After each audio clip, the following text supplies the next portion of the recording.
Oh, toi, t'as la tête d'une personne carrément dégoûtée. Bah normal, j'ai fait un entretien, j'avais préparé, je pensais que j'avais géré, puis là le recruteur m'a dit qu'il me prend pas. Et t'avais préparé quoi exactement? Bah j'ai regardé le site de l'entreprise. C'est tout?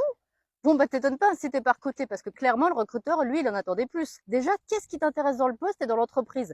Par exemple, les valeurs, les idées, les projets, la façon de travailler. Et ton pitch, dis-moi, tu l'avais fait avec la méthode que je t'ai donnée? Ah ça non, j'ai pas fait. Bah, c'est dommage parce que si tu avais donné tout de suite des arguments forts, clairs et pertinents, ça aurait voulu dire qu'en moins de 2 minutes, bah, tu aurais fait une première bonne impression sur le recruteur. Et sinon, au niveau des compétences, tu as fait le lien avec le poste? De quel lien tu parles? Bah, je te parle du lien entre les compétences que tu as mobilisées sur tes précédentes missions, dans les responsabilités qu'on t'a données ou encore les difficultés que tu as eu à gérer et les situations similaires que tu pourrais rencontrer sur le poste pour lequel tu as passé un entretien. Ah bah non, j'y ai pas pensé en fait. Eh ben, pense-y la prochaine fois parce que le recruteur, qu'est-ce qu'il va se dire à ton avis? Ben, il va se dire que si tu as déjà su le faire une fois, bah, tu sauras le refaire une deuxième fois au moins sur le poste qu'il te propose. Et t'as posé des questions pendant l'entretien? Bah c'est surtout le recruteur qui a posé des questions, moi je lui ai répondu. Ok, donc là aussi, il faut que tu changes de méthode parce que si tu poses des questions, bah, le recruteur, il va se dire que ça t'intéresse. Et en plus, toi, grâce aux informations que tu vas récolter, eh ben, ça te permettra de te projeter encore mieux sur le poste. Et après ton entretien, t'as envoyé un mail de remerciement.